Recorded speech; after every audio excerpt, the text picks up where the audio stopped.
I know it's probably not realistic, but at the same time, it's a good deterrent. I think it's very realistic. Okay. I think it's very realistic for like maximum security, scary prison. I think that's the kind of that goes down. Because even at the medium security that was next to where I stayed, like somebody got stabbed over a sandwich or some shit petty like that while I was there, and the whole thing went on lockdown. And it's like, well, the people at medium can't behave. Somebody got stabbed over a sandwich, so we've got to like go up there and make their bagged lunches today. Damn. And I was like, what do you mean we? What do you mean we? I actually didn't pass my physical exam yet. You're not sending me on sandwich making duty to the medium security prison, you bitch. No, well, Harry's right about to get his wand. I got things. Harry's right. Dude, wow. I read through that Harry Potter series in like 6 days, and I was like, okay, 7 more weeks to go. One of the stories to me was Kyle making a friend in Snow who was unfamiliar with the Harry Potter series. So he would retell Harry Potter to Snow. He's like, if it was a story, awesome. Yeah, and he just laid out the background of Harry Potter in a language that Snow would appreciate. It's a skill set I don't have. Were you ripping it as your own, like acting as though like you were writing? No, I can't believe this, dude. You got to put pen to paper. This is brilliant. No, he always asks. He's like, that book you always reading. What is that? It's Harry Potter. I heard of that. What's that about? And it's like, well, there's this kid, and he's like getting abused. Picture this: 5 8-year-olds with magic in their eyes. Taylor's got jazz hands. Yeah, Kyle, that's pretty fucking gay. Fussy. No, he was like, you think I could read one of those books sometimes? Like I gave him Harry Potter, the first book, and he didn't make it through it. But you know, he tried. He did the best he could. He made you just regale him with tales.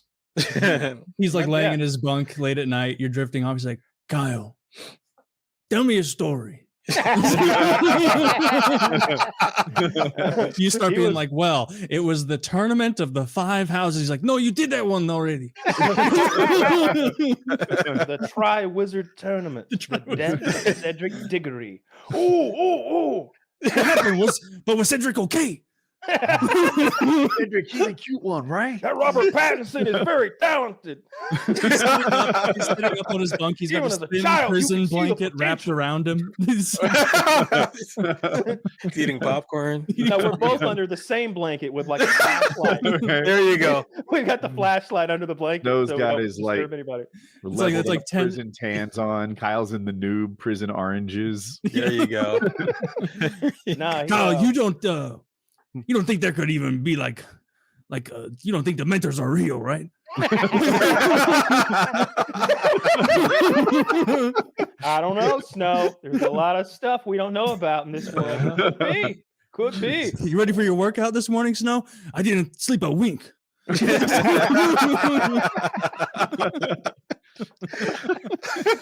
Terrified of the thought of having his soul stolen by No, I literally tell him like what Harry Potter was doing in the story wherever I was, and he'd be like, yeah, this one time, the cops was chasing us, so I had to throw the gun in the bushes. Never found the gun, so I didn't get any gun charges. Good day. But they got me on that hit. Jeez. Really? What the fuck are you talking about, man? It was always something awful. It was always some story about like selling drugs or like intercepting a package or like we saw the guy who had done us wrong and we got him and then we ran, and it was always some like crime shit, like real crime shit. It was always smuggling methamphetamine and smoking fools. Like it was stuff I didn't want to hear about. Absolutely. Oh, and he would say the N-word loud, but not in a mean way. He was like telling me how to fit in prison at one point. He's like giving me some tips for the road, and he's was he Chicano? Yeah. Yes, all right, but and he's like he goes, and the blacks, there's a word they don't like you to say it. And I'm like, this isn't just a prison thing, Snow. You see, there's a certain word in prison and they hate it. You cannot say it. And he says it loud. Yeah. He's like, you can't say ninja. Don't ever call a black man a ninja. You start calling him a ninja. Oh, he's ready to fight. Ninjas always fight. And I'm like, we're on the track and there's ninjas everywhere, dude. I'm like looking around at all the, and I'm like, I'm hoping that they don't like hear the word, look toward us. Kyle's like, and we're see on the you. track. This is where they are. You're having a swimming pool conversation. He's like, "Can you keep it down?" That's hilarious. Were you doing that thing where, like, as he's saying it more, you're like, like trying to like You don't want to shush him. I mean, he's scary too. I don't want to shush him, and he's like, No. You know where else they hate it, Kyle? They hate it at Wendy's. They hate it at the bank. He acted like he was like letting me in on some insider info when he told me that. How long has he been in there? Goodness gracious. 17 years, I think. Something like that. It was something like that. It was in the high teens. How big was he? Maybe 5'10", 5'11", and pretty strong, and about 45 or so. Shaved head, bunch of tattoos.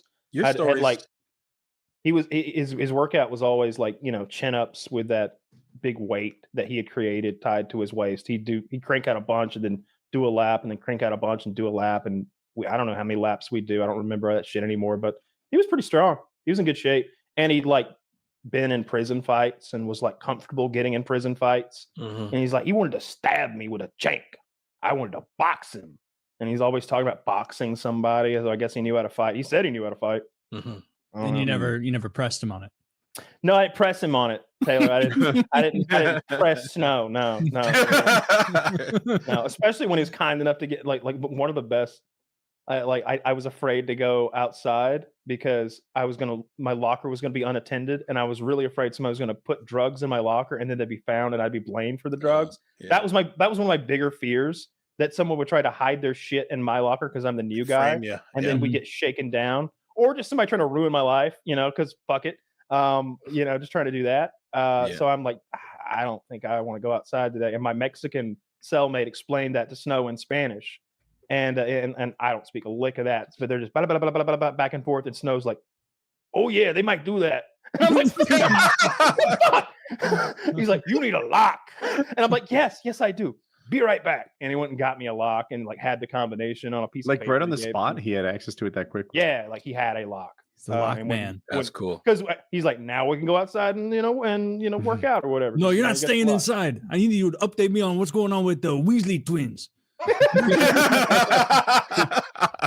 Are you really telling me that the one Asian lady's name is Cho Chang? That's kind of insensitive. Like Chael Sonnen has this thing. He says quitting is not an option. He's like, quitting is always an option.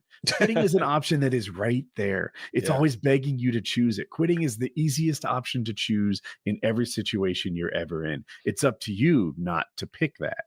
And it's like, yeah, quitting's an option. It's like, when in your life has quitting ever not been the easy choice? Yeah. Prison. Yeah. Okay. Fair. Yeah. You're saying you had to fight back. I'm going. All right. See you tomorrow. Fuck. But like you know who didn't give up, no matter how many times the sisters raped him? Who? Dufresne. Remember? It's true. He kind of gave up. He left. No, he didn't. Remember, he goes when Morgan Freeman's like, "I'd like to tell you he fought the good fight. I'd like to tell you he didn't get raped every day for 3 years." And it's like, no, he did, but he fought every time. Well, he got him killed though. Paraphrased, but yeah, he did kill one of them eventually. But that was after many implied rapes. He did that guy's taxes and had that guy cripple his rapist. Which is the master accountant move. That guy. Don't fuck with CPAs, I'm telling you. You can't walk anymore because I know how to tax defer investments. You fucking asshole. Yeah, that was a funny scene where like he's like about to get pushed off a roof by some roided up cop, and he's like, "Wait, let me look at your portfolio." And like in real life, that cop would have been like, "You're dead." Like you're like, I've already established I'm an erratic lunatic.